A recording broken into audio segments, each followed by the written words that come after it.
I want to talk about Bruce Springsteen because I'm obviously mildly obsessed. But first, some of the albums that are out today that you can check out. Tegan and Sarah dropping a new album, Hey, I'm Just Like You. We've got Abbey Road, the 50th anniversary deluxe box set, which is available to stream. Giles' new mix. Noel Gallagher's High Flying Birds released This Is the Place EP. Also got the replacements dropping their new box set, Dead Man's Pop. And Sturgill Simpson's new record, Sound and Fury, is available today. Also, I'd be remiss if I didn't mention the great David Hasselhoff has a new album out as well. And obviously a big story and a lot of people talking about the Super Bowl combination between Mrs. Hips Don't Lie and Jennifer Lopez, Shakira and Jennifer Lopez. I think it's a good halftime show. I don't know why people are criticizing. I mean, people are going to criticize everything.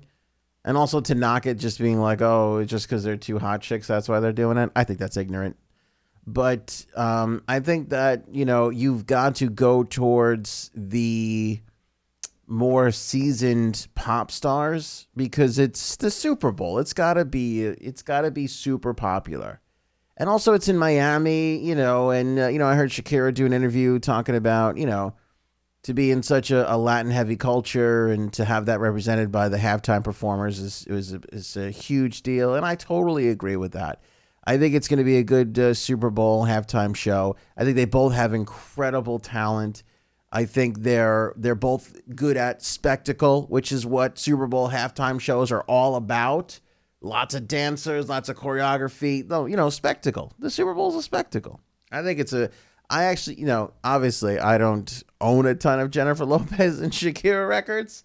I'll dance to them. I'll go up there and do my little ant dance at the weddings and such when they come on. But other than that, I again, not my cup of sugar or tea, but I think it's a good move. I think it's a real solid pick.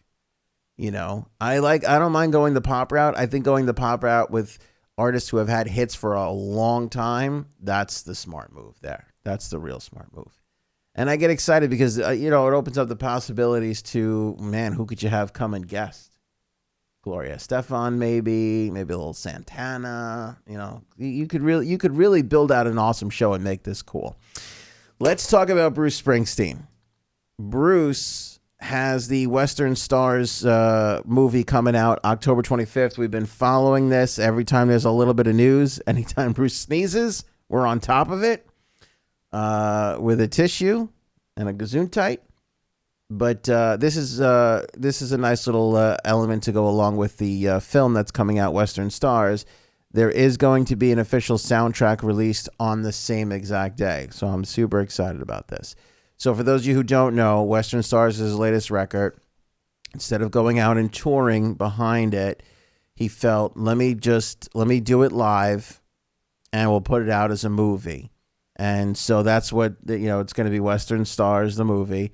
And the soundtrack is going to be Western Stars songs from the film, which is really cool. So not only do we get this Bruce Springsteen, Glenn Campbell, Western, cowboy inspired album from Bruce, but we're going to get a movie to go along with it, which is going to be performance, I believe, mixed with narration. I mean, at least that's what we got in the trailer. And we're going to get essentially the album in a live setting as well. So like a live release too, which I feel like these days is the bare minimum an artist can do. Like if you're going to put out a record, I really feel like you have to follow that up a short time later with a live version of that record. I just, in the world of everybody's grabbing and creating content and consuming so much content, I really feel like that should be part of the album cycle for the artist. Release, let a little time go, making of, or live performance like Bruce is doing here, and then you follow that back up with live album, that kind of thing. And so that's what he's doing. I will say I did feel a little stupid because, as we've learned now with this latest bit of news, that this film was done on Bruce's property in Colts Neck, New Jersey. Now, I just assumed, because when you look at the trailer for it, and I'll put a link for the trailer on the Morning Show vlog page. When you look at the trailer for it, they're performing in this old barn. It's so beautiful. It really is gorgeous. You know, it really is lovely. When you look at that, it's the in-barn performance juxtaposed with that, you know, like the big western sky and the mountains in the distance and the Grand Canyon, like all this kind of stuff. And they put all of that together. I just assumed that he found this old barn out in West somewhere and decided to film this movie there. That is not the case. He walked 10 feet from his house, and it's in Colts Neck, New Jersey. So I feel a little gypped. I do feel a little bit like I was tricked by Hollywood movie magic. But other than that, I mean, the barn looks cool. It's a 100-year-old barn. The movie, everything, the whole setting just looks great. And the fact that I'm going to be able to now stream these tracks that I'm going to watch in the movie is endlessly exciting to me. And of course, as any good artist does, there's going to be a little bit of a bonus thrown in there that we didn't get on the album Western Stars itself. Glenn Campbell obviously inspired this record in a major way, and Bruce is going to include Rhinestone Cowboy, his cover version of that song, in the film and on the soundtrack as well. So that is all very, very cool. The album doesn't come out until October 25th when the film hits theaters, but you can pre-order the soundtrack today at brucespringsteen.net. So you can pre-order the soundtrack right now at brucespringsteen.net. 14 tracks, all 13 of the Western Stars, and then the Rhinestone Cowboy as a little bit of a top off, which is pretty cool. Big news from Bruce. Still waiting to hear about that E Street Band album next year. And a little worried about little Steven Van Zandt, who had to cancel most of his shows because he's got sinusitis.